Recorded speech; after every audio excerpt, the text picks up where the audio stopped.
They don't conquer you with force anymore. They conquer you with words. Each lie is a thread, subtle, invisible, wrapping around your mind until you can't move without doubting yourself. They don't shout, they whisper.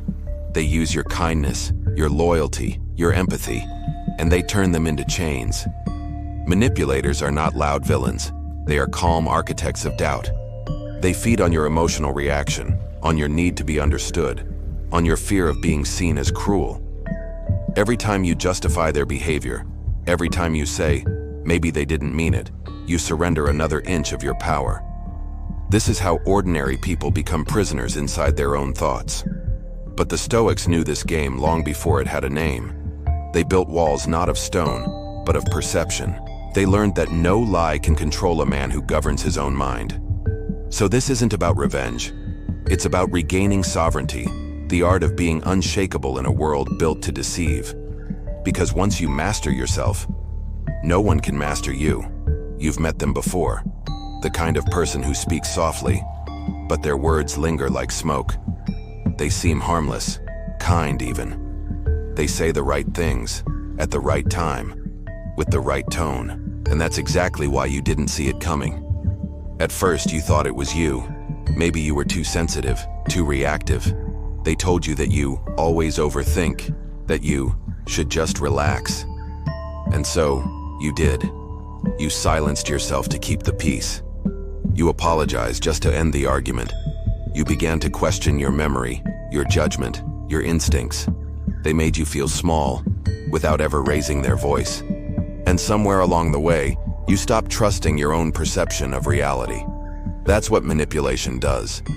It erodes your confidence one doubt at a time. You become addicted to their approval, desperate to prove that you're not what they say you are. But here's the turning point. One night you catch the pattern. You replay every word, every subtle guilt trip, every twisted, "I was only trying to help." And suddenly, the illusion collapses. You realize the problem was never your emotions. It was your failure to own them. That's when you stop chasing their validation and start reclaiming your perception. Because the truth isn't something you ask permission to see. It is something you decide to face. Liars don't simply twist truth. They weaponize your emotions.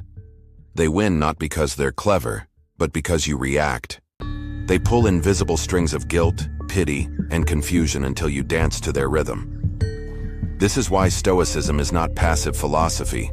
It's psychological warfare, turned inward. The Stoics understood that manipulation only works when you lose command of your inner state. Marcus Aurelius wrote, "You have power over your mind, not outside events. Realize this, and you will find strength." When you believe a liar's words, you give away that power. You let their opinion reshape your perception. You become reactive, enslaved by every phrase designed to provoke you. But the Stoic remains unshaken because he filters everything through reason. He asks, "Is this within my control?" If not, he detaches. Epictetus taught, "No man is free who is not master of himself." Freedom is not rebellion, it's composure. It's the ability to stay calm when someone tries to manipulate you through anger or guilt. The Stoic doesn't need to win the argument, he needs only to remain unmoved. Seneca wrote, "He who suffers before it is necessary, suffers more than necessary." Liars use fear to trap you in imagined outcomes. "If you don't do this, you'll lose me," or "You'll regret it later." Stoicism teaches you to refuse that trap. Why suffer twice? Once for what may happen, and again for what never does. Here's the truth the manipulator doesn't want you to know. You do not have to prove your innocence. You don't have to explain your boundaries. You only have to remain rooted in your principles. To the liar, that's terrifying, because they can't control what they can't confuse. The Stoic response is simple: silence and certainty. When they accuse, you remain factual. When they guilt trip, you stay calm. When they twist, you uncoil. You see through them, not because you're cruel, but because you refuse to abandon clarity for comfort. That is the art of becoming unshakable, not through anger, but through absolute mastery of perception. Stop being nice to liars. Stop apologizing for your boundaries. Stop explaining yourself to people who have already decided to misunderstand you. This is where Stoicism becomes strategy, not theory. If you want to stop being manipulated, you must think like a general, not a victim. You must build an inner citadel so fortified that deceit breaks against it like waves on stone. Here are 5 ruthless tactics to live by. 1. Master emotional containment. Liars feed on reaction. Every sigh, flinch, or tone shift is data. When you stay calm, you starve them. Next time someone tries to guilt trip or provoke you, pause. Breathe through the silence. Watch how they scramble when they realize their hooks no longer sink in. If it is endurable, then endure it. Stop complaining. Marcus Aurelius. Control your breath. Control your face. Control the battlefield. 2. Identify the pattern, not the excuse. Manipulators hide behind words. I didn't mean it. You're too sensitive. You misunderstood me. Ignore the apology. Watch the repetition. Stoicism trains perception. Don't react to what they say. Track what they do. Patterns reveal truth faster than promises. Once you see the pattern, disengage. Quietly. Without drama. 3. Reclaim the word no. The weak avoid no because it risks disapproval. The Stoic embraces it because it builds power. When you say no, you declare ownership over your time, energy, and focus. You become untouchable. Say it once, clearly. No explanation. No soft edges. It is not that we have a short time to live, but that we waste much of it. Seneca. Every unnecessary yes is a betrayal of yourself. 4. Detach from the outcome. Liars weaponize your desire to be liked, validated, or understood. They know you crave closure, and they use it against you.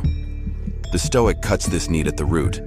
You do not need to win the argument, convince the liar, or expose them publicly. You win by preserving your peace. You win by walking away, with your integrity intact and your emotions uncorrupted. Detachment is not indifference. It's dominance over the self. 5. Fortify the inner citadel. Every manipulation is a test. Every deceit a chance to train. Use it. Reflect each night. Where did I lose control today? Where did I stay composed? What can I refine tomorrow? You don't grow stronger by avoiding liars. You grow by sharpening discernment. Waste no more time arguing what a good man should be. Be one. Marcus Aurelius. These 5 disciplines are not soft habits. They're armor. Once you wear them, the liar loses access. You become the unmoved, unreadable, disciplined force they cannot bend. You've been lied to, disrespected, manipulated. And still, you kept showing grace. You kept giving chances, thinking kindness would redeem them. But here's the truth. Kindness without boundaries isn't virtue. It is vulnerability dressed as peace. There comes a point when you stop explaining your worth to people who profit from your confusion. When you stop trying to fix others and start mastering yourself. That's when everything changes. The Stoics called it ataraxia, the unshakable calm born from discipline. It's not about never being hurt. It's about becoming untouchable because you've already faced the storm and refused to break. Remember what Epictetus said. No man is free who is not master of himself. You can't control their lies, their gossip, or their guilt trips, but you can control your response, and that's where your power begins. So here's your challenge. Starting today, practice silence instead of reaction, distance instead of defense, clarity instead of chaos. When someone tries to twist your words, smile inwardly. You've already won. You are no longer the prey. You are the observer. The fortress. The calm eye in the center of every storm. And if this message cut deep, if you felt that shift inside your chest, don't let it fade. Like, share, and subscribe to Timeless Stoic Mind so this movement grows. Not just in numbers, but in men and women who refuse to be broken. Because in a world full of manipulation, you are called to become the immovable one.